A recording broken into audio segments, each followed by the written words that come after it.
sound of the Queen Conch signals many things across the Caribbean.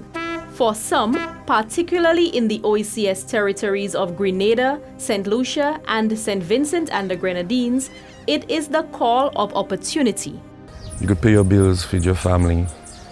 My dad, that is what he does up to this day, and send all of us to school, and even grandchildren now is going to school from that industry as well.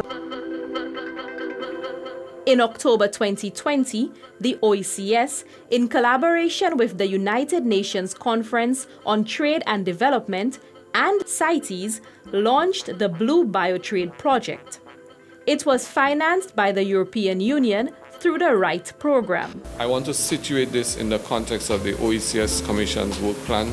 Our strategic work plan for this triennium includes a strategic objective of reinventing our economy in the context of the devastation to our economies caused by the pandemic and all climate change and all the other crises that we have been assaulted by. The Blue Biotrade Project aims to empower fishers and small-scale coastal operators from Grenada, St. Lucia, and St. Vincent and the Grenadines to produce and trade Queen Conch responsibly.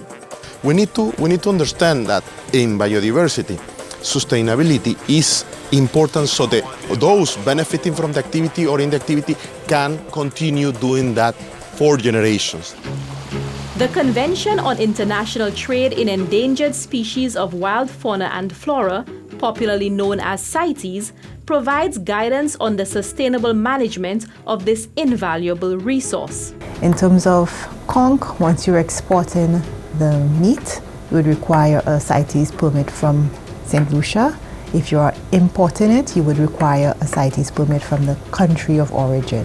The three pillars of CITES is to ensure that international trade in CITES-listed species is legal, sustainable, and traceable. The information gathered through Phase 1 of the Blue Biotrade Project is being studied and incorporated into an action plan for the advancement of the Queen Conch industry. Key to future success is an ongoing stock assessment to determine what corrective measures need to be implemented. What we're seeing with the fishers that we interviewed so far is that they're having to go deeper and deeper and on longer dives to catch the same amount of conch.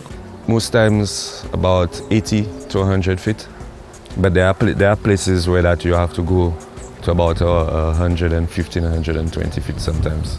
We know that we have been seeing some degradation in the habitats.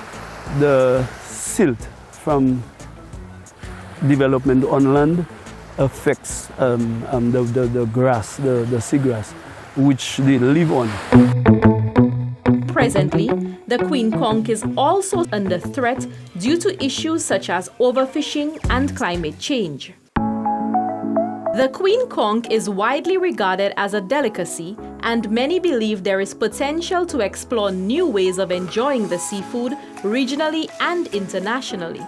Every part of the conch can be used. The shell can be used for ornaments, to make beads. It can be used to make carbon neutral cement. It also can be used to make artificial reefs. I had called far as India. They make buttons and necklaces.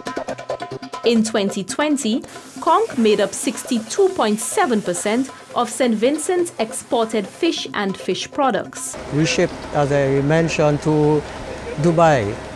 Our main markets is in the US. We move anywhere from 5 to 10,000 pounds by monthly.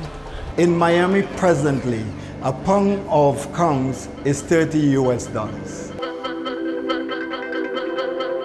We are actually stepping into not unknown territory, because for years fisher folk have done their thing, but moving it to a new level of sophistication, a new level of value, and a new level of prosperity.